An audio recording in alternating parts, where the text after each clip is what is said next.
The story begins in the plush rooms of the Grand Hotel in Rome. United Artists had seen the popularity of Sergio Leone's first two westerns and wanted a third film to capitalize on the trend.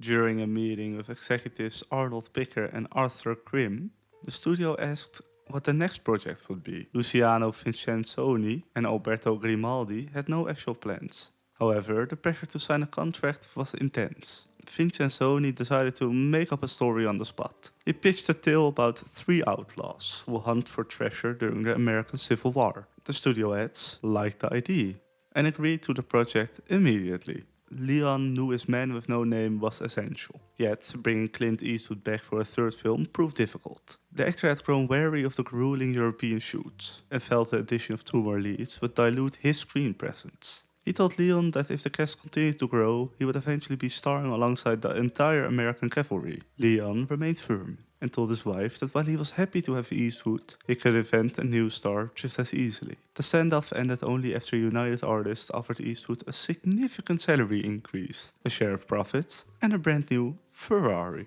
For the role of Tuco, Leon sought a performer with a natural comic talent, rather than a traditional villain. He bypassed his previous collaborator, Gian Mario Volonte. After seeing Eli Wallach's work in a brief sequence of a different film, Wallach initially found the term spaghetti western absurd and compared the name to Hawaiian pizza. He changed his mind after seeing the stylized opening of the director's previous work. Lee Van Cleef joined the cast as a replacement for Charles Bronson, who was unavailable due to filming commitments in England.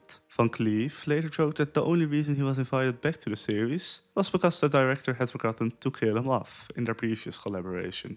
Life on the set was often as harsh as the desert environments being filmed. Leon spoke very little English and was forced to communicate his directions to his American stars through elaborate pantomime. This language barrier extended to the actors, with Wallach and Leon often speaking in French to understand one another. Despite the lack of professional amenities, Eastwood and Wallach became close friends. They even shared a single bed when local hotels were at capacity during the shoot in Madrid. The camaraderie was frequently tested by Leon's perfectionism and his disregard for actor safety during complex sequences. Eli Wallach survived three distinct near-death experiences during the shoot. In one instance, a gunshot intended to sever a hangman's rope frightened his horse so severely that it galloped for a full mile, while his hands remained tied behind his back. Another day, he accidentally drank from a bottle of acid that the technician had mistakenly placed next to his soda. But the most dangerous moment occurred by the train tracks, where Wallach narrowly avoided decapitation from a heavy iron step, jutting out from a passing boxcar. Leon had insisted the actor perform the stunt himself, to ensure the audience could see his face, only agreeing to use the first take after Wallach pointed out how close he had come to losing his head.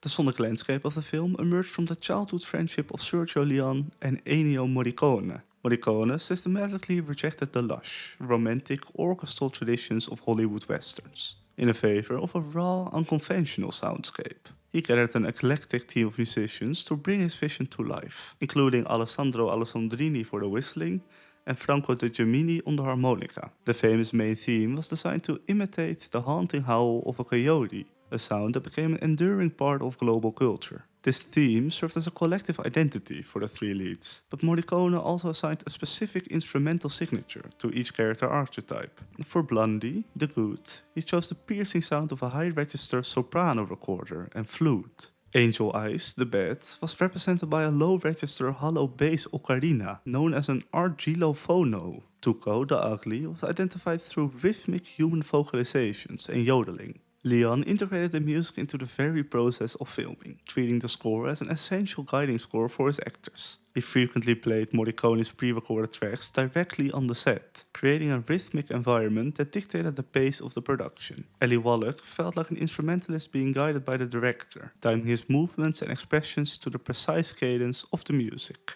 This technique allowed the performances to align with the atmospheric tension Leon desired, before the film even reached the editing room. The composer's head was reportedly so filled with music that he could create operatic songs that felt like they existed independently of the screen. The marriage of sound and image reached its peak during the final sequences in the Sad Hill Cemetery. As Tuco runs frantically among thousands of graves in search of gold, the soaring soprano vocals of Eddie Dell'Orso in The Ecstasy of Gold drive the scene toward a state of cinematic fever. For the three-way standoff, Morricone composed The Trio, a piece that alternates between fanfares of victory and motives of anxiety. Leon staged the camera movements and precision cutting to be mathematically synchronized with the crescendo of his score. The result was an audio-visual ballad where every twitch of an eye and reach for a holster happened in perfect harmony with the music.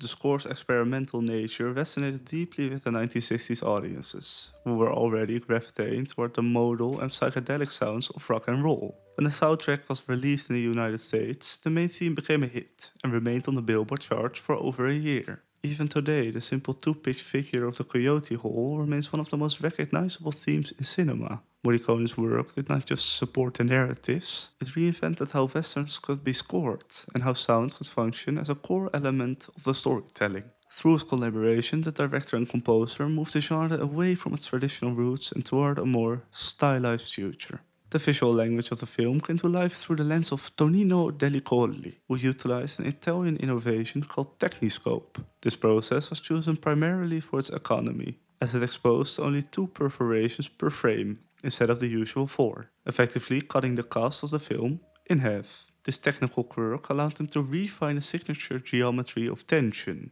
where a character's eyes in extreme foreground could remain as sharp as a horseman appearing on the distant horizon.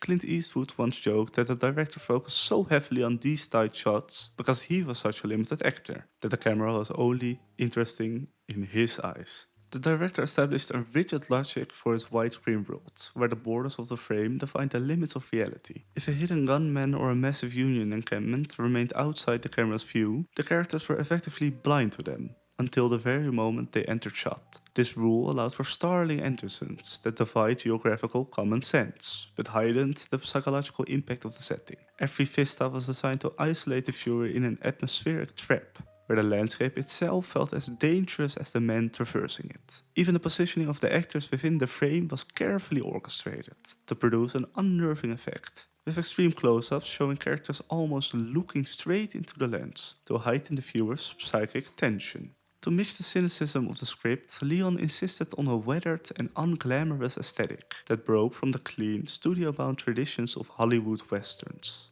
The production achieved a sense of authentic decay by recycling existing materials in clever ways. For the town of Socorro, the crew moved onto the mud-caked set that had been built for the film Django earlier that same year. Leon ordered that the streets not be cleaned, allowing the thick layers of filth and grime to provide a backdrop of intangible misery that reflected his view of the frontier. This grittiness was enhanced by a focus on the debris of a dying civilization, such as broken wagons, torn posters, and shattered barrels. The presence of flies buzzing around the characters in tight shots served to emphasize a world devoid of fervency, where nature offered only dry land and dust. The director's quest for historical accuracy led him away from cinematic myths and toward the stark reality of the American Civil War. He spent hours at the Library of Congress, studying the grim battlefield photography of Matthew Brady and Alexander Gardner. These archival images influenced the film's depiction of the conflict as a senseless and messy process of self-mutilation rather than a noble crusade.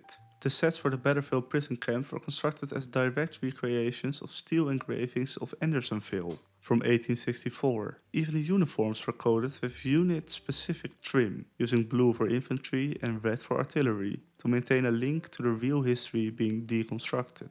This commitment to a dirty and unvarnished past ensured that the Gold Hunt felt rooted in a world where death was a matter of fact and always close at hand. The set was a chaotic mix of cultures, where the concept of synchronized sound was almost entirely absent. Italian cinema in the 1960s operated under a unique set of constraints, and the studios often lacked the acoustic insulation required for high-quality live recording. As a result, director Sergio Leone followed the standard industry practice of shooting the film essentially silent. knowing that every word will be recreated later in a recording booth. This approach allowed the production to operate in loud environments, or for the crew to talk freely during its takes. It also created a surreal atmosphere, where actors spoke to one another in an array of native tongues. While Clint Eastwood, Eli Wallach, and Lee Van Cleef delivered their lines in English, they were surrounded by a supporting cast and crew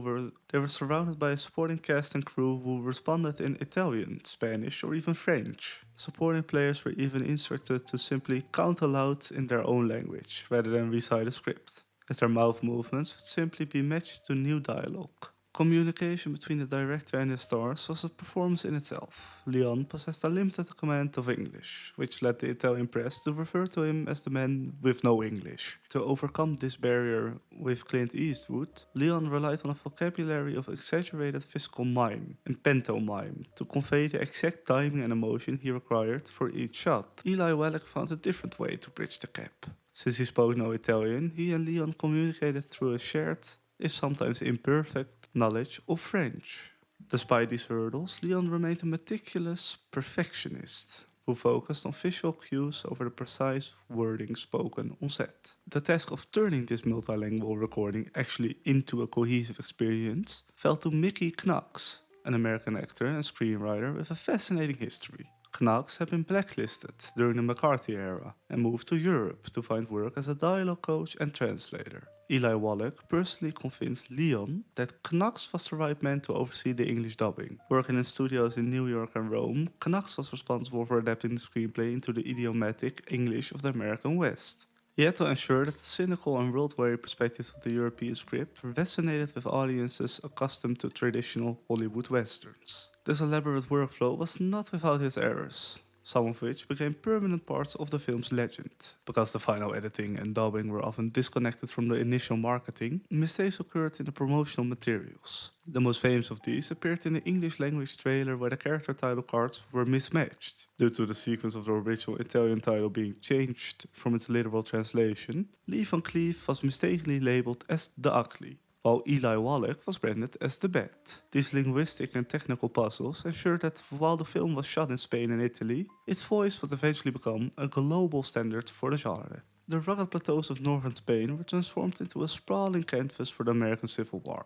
Sergio Leone orchestrated a massive physical production that utilized the Arlanza Valley to double for the scorched terrain of New Mexico. To achieve the desired scale, the production recruited the Spanish army to assist with complex engineering tasks. Hundreds of soldiers labored for only 2 days to construct the vast Sad Hill Cemetery, a circular landscape of 5,000 fictitious graves that served as a stage for the film's final confrontation. The most logistics-heavy sequence involved the demolition of the Langstone Bridge, a 100-meter wooden structure built over the Alanza River specifically to be blown apart. This particular sequence became a source of constant frustration for the director, as the bridge had to be built and destroyed 3 separate times. During the initial attempt, the explosion proved visually disappointing and lacked the cinematic impact Leone required.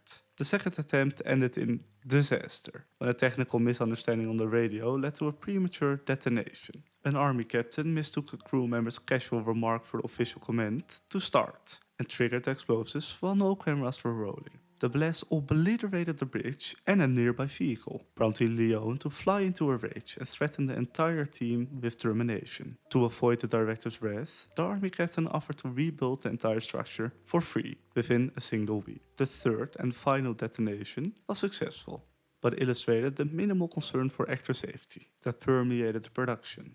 As the bridge finally splintered under the force of the TNT, a fist-sized piece of rock shrapnel flew through the air, only inches from the head of Clint Eastwood. Despite this brush with death and the previous brushes with death Eli had, the actors remained professional and maintained a strong working relationship with their demanding director. This grueling process in the Spanish heat ensured that the search for gold felt as dangerous behind the lens as it appeared on the screen.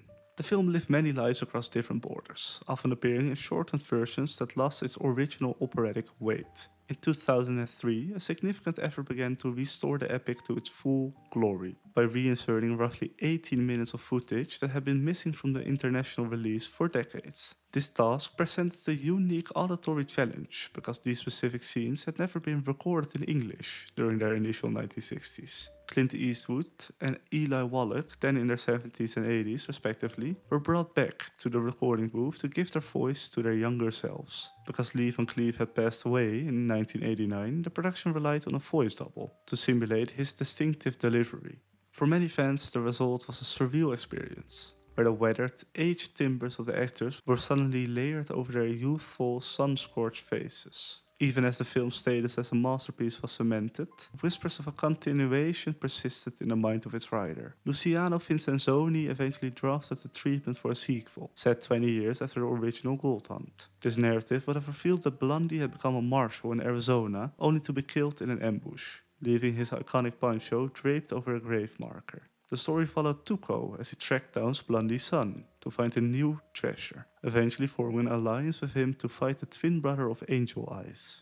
Although Wallach and Van Cleef were interested and Eastwood had agreed to provide a voiceover, Sergio Leone firmly vetoed the project. He had no desire to reuse his characters or the title, preferring to let the story stand as a singular achievement. While the sequel remained unfilmed, the physical world Leone built began to rise from the earth through the work of devoted fans. For decades, the massive Seth Hill Cemetery sat abandoned in the Spanish province of Burgos, where it slowly disappeared under several inches of soil. In 2015, the Associación Cultural Seth Hill began a monumental volunteer project to excavate the site. These enthusiasts cleared the dirt and painstakingly restored the 5,000 mock graves in their original circular configuration. Today, the site has been declared a cultural asset, ensuring that the stage for cinema's most famous standoff remains a permanent part of the landscape. Bye.